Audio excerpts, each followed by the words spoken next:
Personel Polres Aceh Timur berhasil mengungkap pelaku tindak pidana penculikan yang terjadi di Desa Lungsa, Kecamatan Madat, Kabupaten setempat. Kini kelima pelaku telah diamankan di Mapolres Aceh Timur bersama barang bukti lainnya. Kapolres Aceh Timur melalui Kasat Reskrim Polres Aceh Timur, Ibtu Adi Wahyu Nur Hidayat mengatakan, korban berinisial DF warga Desa Lungsa, Kecamatan Madat, Kabupaten Aceh Timur, diculik oleh dua orang yang tak dikenal saat korban sedang duduk di sebuah warung kopi desa setempat. Pada saat kejadian, beberapa saksi menyebutkan salah satu dari pelaku membawa senjata api laras pendek yang menyerupai pistol jenis FN, dan di samping mobil yang digunakan para pelaku terdapat 3 orang menunggu korban untuk dimasukkan ke dalam mobil.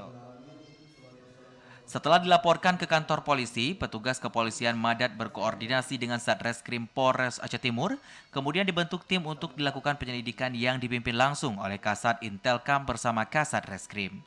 Dari hasil penyelidikan di lapangan, tim berhasil mengamankan pelaku di rumahnya masing-masing di wilayah Kecamatan Darul Ihsan.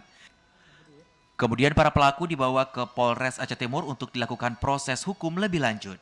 Untuk motif penculikan, awalnya adalah adanya utang si korban ini terhadap si MR, di mana hasil pemeriksaan utangnya itu mencapai 370 juta rupiah. Sehingga MR ini menyuruh para pelaku yang lain, 5 orang ini yang kita berhasil kita amankan untuk membantu melakukan penculikan terhadap si korban ini, dengan harapan si korban bisa memberikan uang tebusan sebesar utang yang 370 juta tadi. Dari hasil pemeriksaan, para pelaku mengaku bahwa mereka melakukan penculikan terhadap korban atas perintah MR karena korban memiliki hutang terhadap MR sebesar 330 juta rupiah. Dari Aceh Timur, Said Maulana TVRI melaporkan.